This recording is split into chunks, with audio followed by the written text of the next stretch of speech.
अगर तुम्हें बालों में किसी के हाथ का एहसास हो और पीछे कोई ना हो तो क्या करोगे?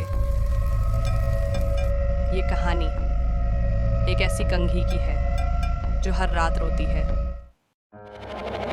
कभी कभी कुछ कहानियां शुरू होती हैं तन्हाई से, और ये कहानी है एक अनाथ लड़की की जिसका नाम है अनाया। 17 साल की, पर आंखों में उम्र से कहीं ज्यादा दर्द। माँ बाप की यादें धुंधली तस्वीर बनकर दिल के किसी कोने में छुप गई हैं। उसे एंटीक चीजें बहुत भाती हैं।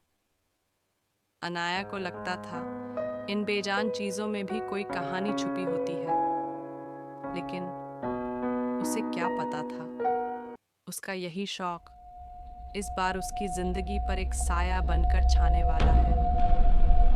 एक ऐसा रहस्य जो उसकी जिंदगी को हमेशा के लिए बदलने वाला है।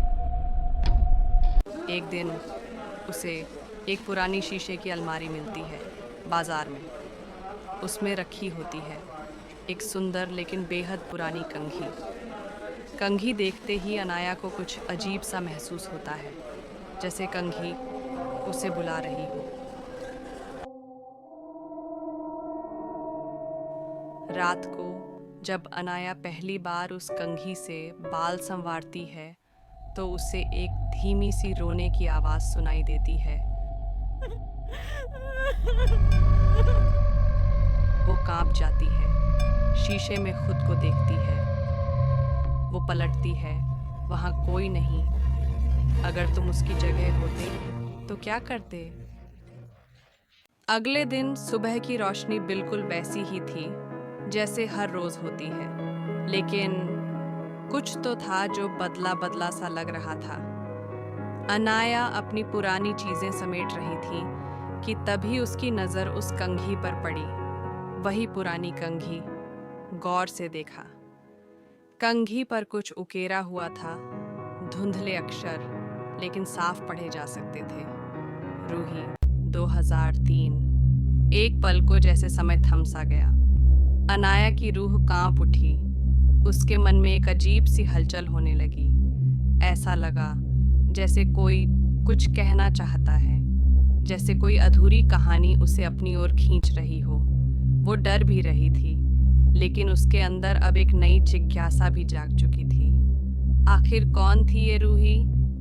उसी सवाल का जवाब ढूंढने के लिए चौकीदार से जब उसने पूछा तो उसका चेहरा पीला पड़ गया। रूही, वो लड़की उसी कमरे में जलकर मर गई थी।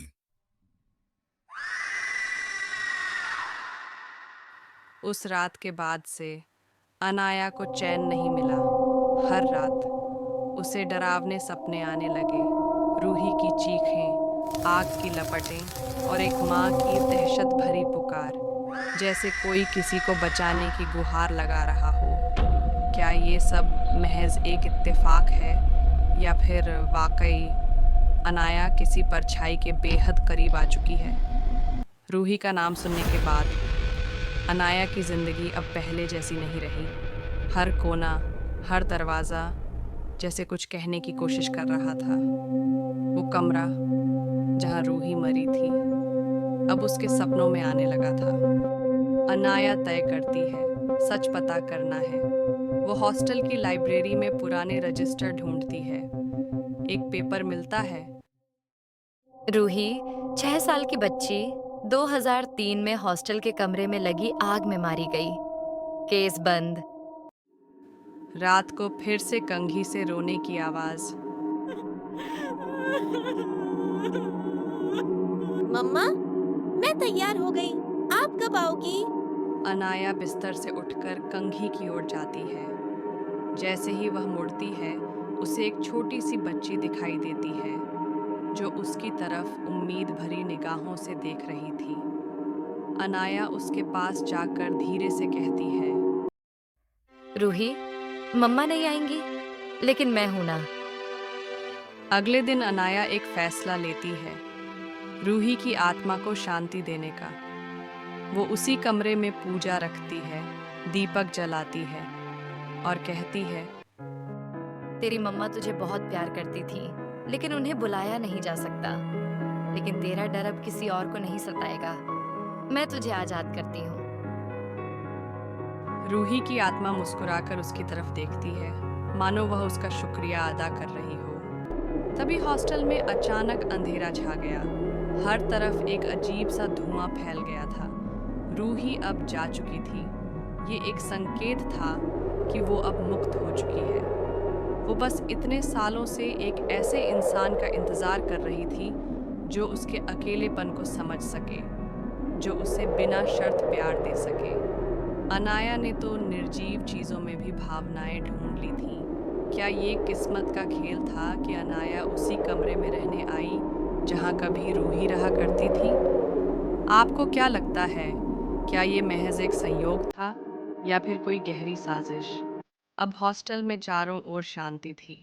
वो पुरानी कंघी भी अब गायब थी, जैसे रूही के साथ वो भी हमेशा के लिए चली गई हो। अनाया फिर से अपनी उस पुरानी अकेली जिंदगी में लौट चुकी थी। लेकिन एक दिन अचानक उसे अलमारी में एक जोड़ी चूड़ियां मिली। साथ में एक चिट्ठी भी रखी थी। उस चिट्ठी में लिखा था, शुक्रिया दीदी, तुम्हारी रूही। अनाया की आंखों में आंसू आ जाते हैं। वो कंघी अब राख बन चुकी है, लेकिन दीवार पर अब एक नई परछाई नहीं दिखती, बल्कि कोई मुस्कुराता चेहरा दिखता है। क्या आत्माएं हमें ढूंढती हैं या हम उन्हें?